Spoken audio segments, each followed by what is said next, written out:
Revelation talks about a new heaven and a new earth. What does that mean? And will the world we know be transformed? It's a great question. And some may or may not know my background, but prior to becoming Catholic, I was in the kind of Jehovah's Witness worldview. And they take this scripture passage literally, that there will be this brand new heaven and a brand new earth, and only a certain number of people get to be in heaven, and the majority of people get to be on this earth, which of course is not the teaching of the church. Okay, but it is interesting, and it is important for us to have understanding. So if we take a look, what it's referring to here is in the book of Revelation, chapter 21, verses 1 to 2. You could say 1 to 5, even that whole little section. But it's actually referencing back to Isaiah chapter 66, verse 22 in the Old Testament. And again, where we're talking about this new heaven and a new earth. For the first heaven and the first earth had passed away, and the sea was no more. So it would seem clear from the book of Revelations that there's going to be this new heaven and a new earth. But we could go to other places in our scripture. We could go to 1 Corinthians chapter 15, and there we have St. Paul.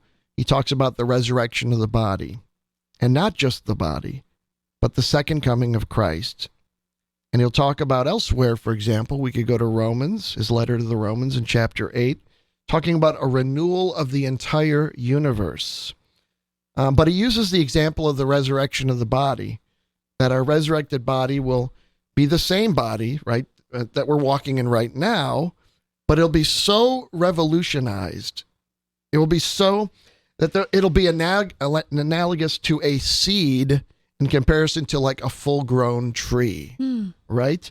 Because this resurrected body is going to be so revolutionized by the resurrection that will be like Christ.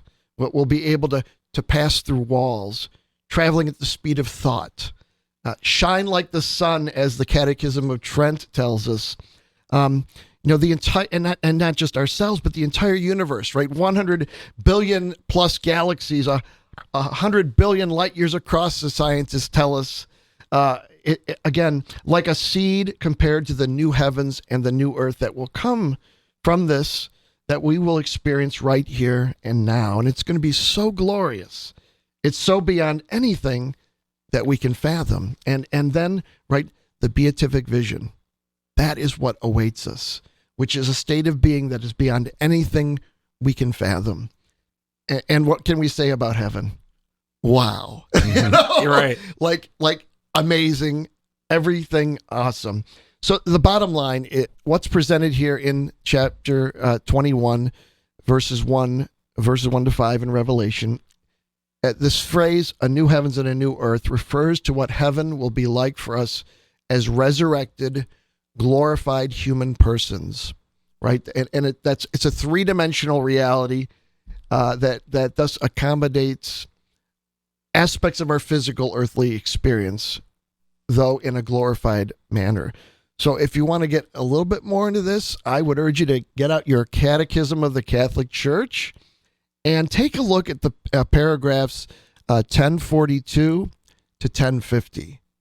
1042 to 1050 in the Catechism of the Catholic Church. But yeah, so amazing and awesome. These are the kind of beautiful things that we should really focus and thank God for.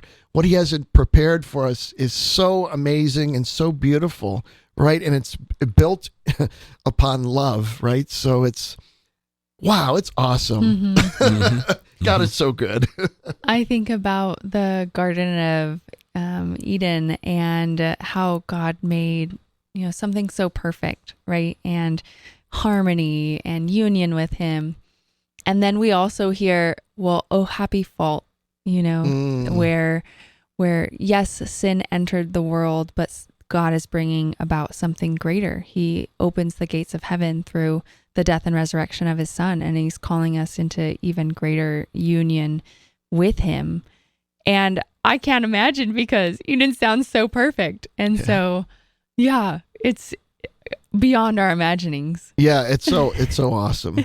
God is so good. I mean, what he has coming for us, imagine the happiest day, warm sunshine, a nice soft cotton, something you're hugging, a kitten, anything beautiful, glorious, and amazing. And that's just tip of the iceberg, right? This is beautiful and amazing. And our God who's so good and wants nothing but the best for us always. This life, as good as it gets, is not even close to what is coming and what is promised to us as believers. And that should, again, this is why we should always be so filled with hope and love and joy and really peace.